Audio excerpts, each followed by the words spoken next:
कभी सोचा है कि पानी के अणु एक दूसरे से कैसे जुड़े रहते हैं? या फिर माइक्रोवेव ओवन में खाना इतनी जल्दी गर्म कैसे हो जाता है? इन सब के पीछे ना एक बहुत ही फंडामेंटल कॉन्सेप्ट छिपा है, इलेक्ट्रिक डायपोल, यानी विद्युत द्विध्रुव। आज हम इसी की दुनिया में उतरेंगे और समझेंगे कि ये अपने आसपास की जगह को, स्पेस को कैसे अफेक्ट करता है। तो चलिए देखते हैं कि आज के सफर में हम क्या-क्या जानने वाले हैं। सबसे पहले समझेंगे कि ये डायपोल होता क्या है। फिर देखेंगे कि इसके असर को, मतलब पोटेंशियल को कैसे मैप किया जा सकता है। और फिर उसके पीछे के साइंस और मैथ्स को स्टेप बाय स्टेप समझेंगे। तो शुरू करते हैं। ठीक है, तो इससे पहले कि हम गहरी मैथ्स में जाएं, चलिए अपने आज के मेन कैरेक्टर से मिलते हैं। ये इलेक्ट्रिक डायपोल, आखिर ये चीज क्या है? सोचिए, दो बराबर और ऑपोजिट चार्जेस हैं, एक पॉजिटिव एक नेगेटिव, और वो एक दूसरे से बहुत ही कम दूरी पर रखे हुए हैं। अब टेक्निकली इनका टोटल चार्ज तो जीरो हो गया है ना, प्लस और माइनस कैंसिल। लेकिन क्योंकि वो एक दूसरे से चिपके हुए नहीं हैं, उनके बीच थोड़ी सी दूरी है, उनका असर जीरो नहीं होता। और बस इसी सिस्टम को हम इलेक्ट्रिक डायपोल कहते हैं। और ये कोई अकेली किताबी थियरी नहीं है, ये हमारे चारों तरफ है। पानी के अणुओं के बिहेवियर से लेकर आपके माइक्रोवेव ओवन के काम करने के तरीके तक हर जगह डायपोल की कहानी है। कहना गलत नहीं होगा कि ये नेचर के सबसे जरूरी बिल्डिंग ब्लॉक्स में से एक है। अच्छा, अब जब हम ये जान गए हैं कि डायपोल क्या है, तो चलिए देखते हैं कि ये अपने आसपास की दुनिया पर अपना असर कैसे डालता है। इसके लिए हमें पहले अपनी पूरी प्रॉब्लम का एक नक्शा बनाना होगा, मतलब एक ज्योमेट्री सेट करनी होगी। ये डायग्राम, ये हमारा रोड मैप है। इस पूरी डेरिवेशन में हम जो कुछ भी करेंगे वो इसी एक डायग्राम पर बेस्ड है। इसमें हर एक लाइन, हर एक सिंबल का एक मतलब है, जो हमें आखिर में डायपोल के पोटेंशियल को समझने में मदद करेगा। तो चलिए इसके हर हिस्से को थोड़ा करीब से देखते हैं। तो इस पहेली के सारे टुकड़े यहाँ हैं। हमारे पास दो चार्जेस हैं, प्लस क्यू और माइनस क्यू। उनके बीच की दूरी है 2a, और हम स्पेस में किसी भी पॉइंट P पर पोटेंशियल निकालना चाहते हैं। इस पॉइंट P के डायपोल के सेंटर से दूरी है r, और ये डायपोल की एक्सिस से थीटा एंगल बना रही है। बस ये वेरिएबल्स हमारी सारी कैलकुलेशंस का आधार हैं। अब बारी है थोड़ी सी मैथ्स की, लेकिन घबराने की जरूरत नहीं है। ये उतना मुश्किल नहीं है जितना लगता है। हम इसे बिल्कुल स्टेप बाय स्टेप करेंगे और साथ मिलकर इसके पीछे के लॉजिक को समझेंगे। इसका सबसे पहला और सबसे सिंपल सिद्धांत है सुपरपोजिशन प्रिंसिपल। ये बस इतना कहता है कि अगर आपको पॉइंट P पर टोटल पोटेंशियल जानना है, तो बस पॉजिटिव चार्ज का पोटेंशियल निकालिए, नेगेटिव चार्ज का पोटेंशियल निकालिए और दोनों को जोड़ दीजिए। बस इतना ही। तो जब हम दोनों पोटेंशियल्स को जोड़ते हैं तो हमें ये शुरुआती फॉर्मूला मिलता है। यहाँ V पॉइंट P पर टोटल पोटेंशियल है। आप देख सकते हैं कि ये पॉजिटिव चार्ज से दूरी R1 और नेगेटिव चार्ज से दूरी R2 पर निर्भर करता है।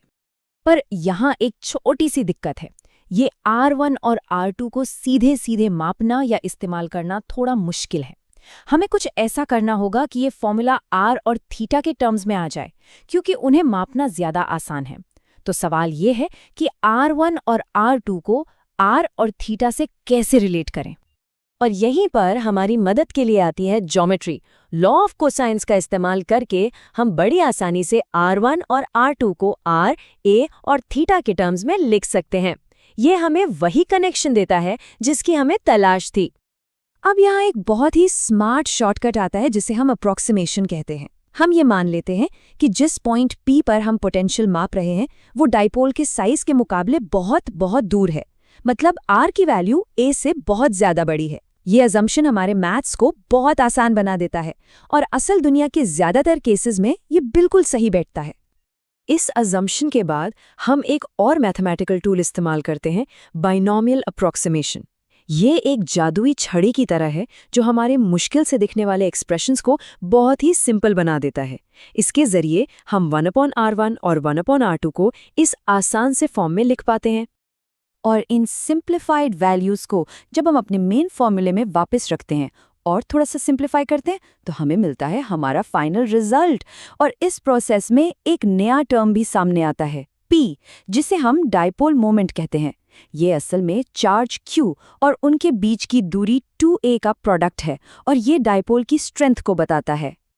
तो हमारे पास ये एक खूबसूरत सा एलिगेंट सा फॉर्मूला है, पर ये सिर्फ मैथ्स नहीं है, ये हमें डाइपोल के बिहेवियर के बारे में बहुत कुछ बताता है। तो चलिए अब इस फॉर्मूला के पीछे छिपे मतलब को समझते हैं, इसकी कहानी को सुनते हैं। ये कंपैरिजन सब कुछ साफ कर देता है। देखिए, एक अकेले चार्ज का पोटेंशियल सिर्फ दूरी पर डिपेंड करता है और 1/r के हिसाब से कम होता है, लेकिन डाइपोल का पोटेंशियल दूरी r और एंगल थीटा दोनों पर डिपेंड करता है। और सबसे जरूरी बात, ये दूरी के साथ बहुत तेजी से कम होता है, 1/r² के हिसाब से। मतलब इसका असर बहुत जल्दी खत्म हो जाता है। बहुत थ्योरी हो गई, चलिए अब देखते हैं कि ये फॉर्मूला असल में काम कैसे करता है। हम कुछ सिंपल से नंबर्स लेंगे और देखेंगे कि पोटेंशियल की वैल्यू क्या आती है। चलिए कुछ नंबर्स लेकर देखते हैं। 1/4πε0 की वैल्यू लगभग 9 × 10⁻⁹ होती है। अगर हम p को 1, r को 10 और थीटा को 0 मान लें तो cos थीटा 1 हो जाएगा।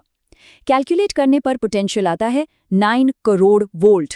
ये बहुत बड़ी वैल्यू है। इससे पता चलता है कि मॉलिक्यूलर लेवल पर भी ये इफेक्ट्स कितने पावरफुल हो सकते हैं। ये फॉर्मूला हमें कुछ बहुत ही इंटरेस्टिंग स्पेशल केसेस भी बताता है। जब आप डाइपोल की एक्सिस पे होते हैं, मतलब थीटा 0 या 180 डिग्रीज होता है, तो पोटेंशियल मैक्सिमम होता है। लेकिन जब आप इक्वेटोरियल प्लेन पे होते हैं, मतलब ठीक बीच में, जहां थीटा 90 डिग्री है, तो पोटेंशियल ठीक 0 होता है, मतलब वहां कोई असर ही नहीं होता। ठीक है, तो हमने काफी कुछ कवर कर लिया है। चलिए एक बार जल्दी से उन सबसे जरूरी बातों को दोहरा लेते हैं जो हमने आज सीखी हैं। अगर इस पूरे विश्लेषण से कुछ बातें याद रखनी है तो वो ये हैं। पहला, हमारा फाइनल फॉर्मूला। दूसरा, कि डाइपोल का पोटेंशियल एंगल पर डिपेंड करता है। तीसरा, कि ये दूरी बढ़ने पर 1/r² के हिसाब से बहुत तेजी से घटता है। और चौथा, इसके इक्वेटोरियल प्लेन पर पोटेंशियल हमेशा 0 होता है। ये एक डाइपोल के बिहेवियर को समझने की चाबियां हैं।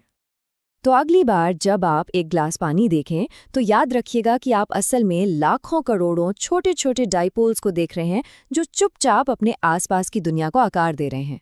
ये सोचने के लिए कमाल का विचार है ना, कि कैसे एक सिस्टम जिसका टोटल चार्ज 0 है वो भी इतना सिग्निफिकेंट असर डाल सकता है, कैसे संतुलन में भी इतनी ताकत छिपी हो सकती है।